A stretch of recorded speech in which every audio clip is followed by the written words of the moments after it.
Assalamualaikum warahmatullahi wabarakatuh. Perkenalkan, saya perwakilan dari kelompok 1 untuk mata kuliah interaksi manusia dan komputer.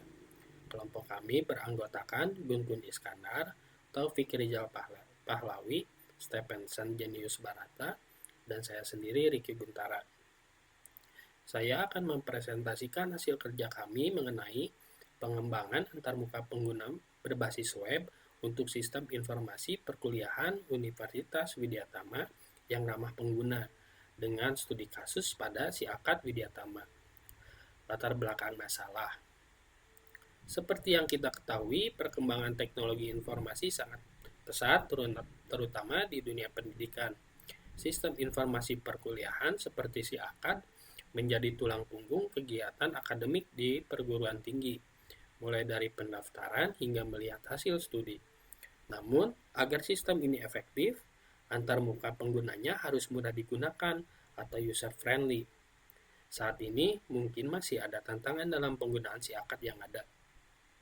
Oleh karena itu, pengembangan antarmuka yang lebih baik dengan navigasi mudah dan tampilan responsif menjadi sangat penting untuk meningkatkan pengalaman pengguna, baik mahasiswa maupun dosen, dalam berinteraksi dengan sistem. Rumusan masalah. Berdasarkan latar belakang tersebut, kami merumuskan beberapa pertanyaan kunci.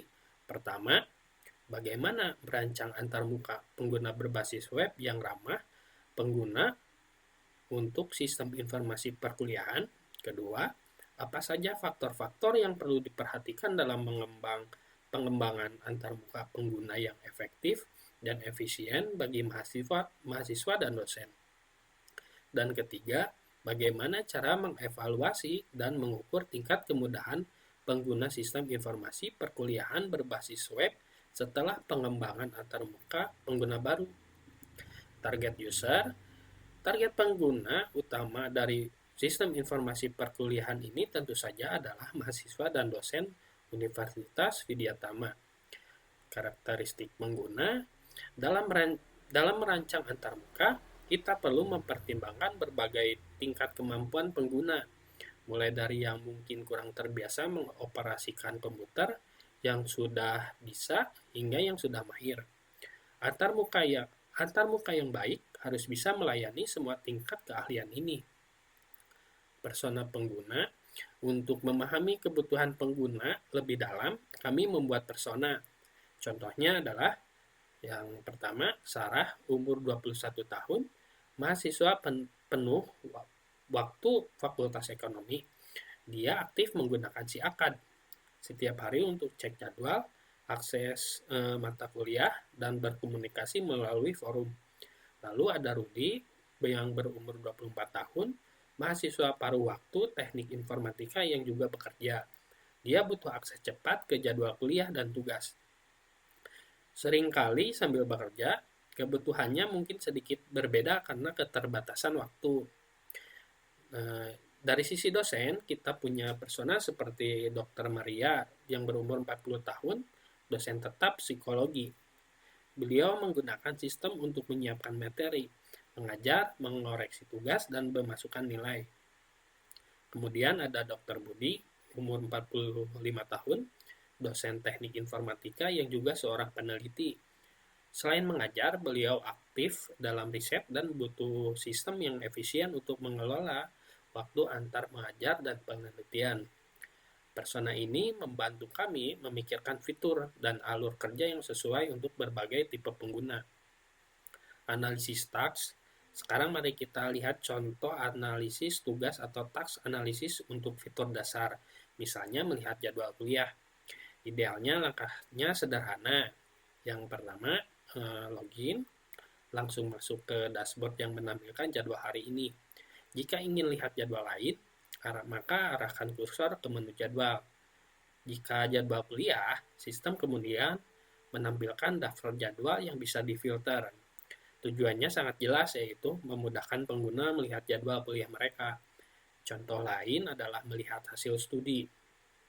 Langkahnya dari dashboard, arahkan kursor ke menu hasil studi. Pilih sub yang dibutuhkan seperti nilai UTS, nilai UAS, KHS, presensi, atau transkrip. sistem langsung menampilkan informasi yang dipilih. Tujuannya adalah memberikan akses cepat dan mudah ke berbagai jenis hasil studi. Dari analisis tugas tadi, kita bisa memetakan struktur menu yang logis. Setelah login, pengguna bisa langsung mengakses informasi penting di halaman utama atau dashboard. Menu utama seperti jadwal akan memiliki submenu terkait jadwal kuliah, UTS, ataupun UAS.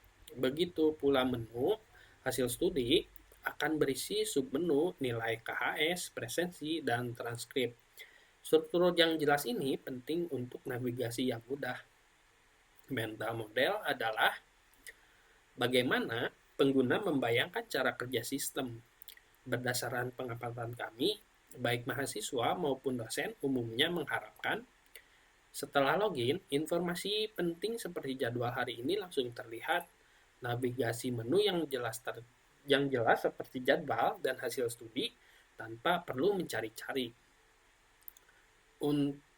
Untuk melihat nilai atau hasil studi, mereka berharap bisa mengaksesnya dengan cepat, mungkin hanya dengan 1 atau 2 klik.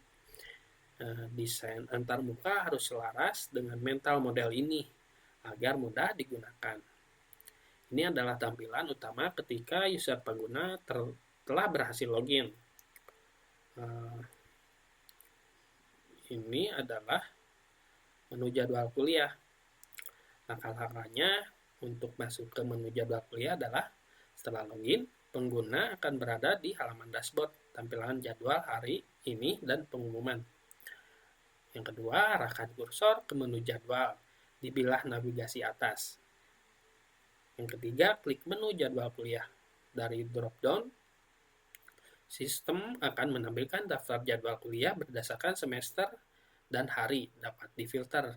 Tujuannya jelas adalah untuk melihat jadwal mata kuliah. Untuk melihat hasil studi, langkahnya adalah yang pertama, dari dashboard, arahkan kursor ke menu hasil studi di bilah navigasi atas. Yang kedua, klik salah satu submenu berikut sesuai kebutuhan.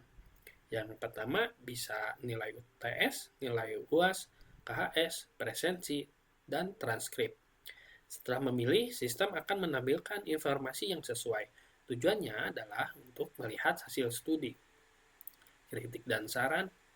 Terakhir, berdasarkan analisis dan mungkin feedback awal, kami mengidentifikasikan beberapa saran untuk mengembangkan si akad ke depan. Yang pertama, menambahkan fitur dark mode agar dapat menghindari silau cahaya dari website saat malam hari. Yang kedua, menambahkan fitur daftar mahasiswa yang berada pada mata kuliah agar dapat mengetahui rekan-rekan seperjuangan. Yang ketiga, tidak mengubah-ubah desain website terlalu sering. Yang keempat, menambahkan fitur chat untuk berkomunikasi dengan staf prodi dan staf keuangan dan staf akademik secara langsung. Demikian presentasi kami mengenai analisis dan rencana pengembangan antarmuka pengguna si akad Widyatama agar lebih ramah pengguna. Pada pemahaman kebutuhan pengguna melalui persona, analisis tugas yang jelas dan desain yang selaras dengan mental model pengguna.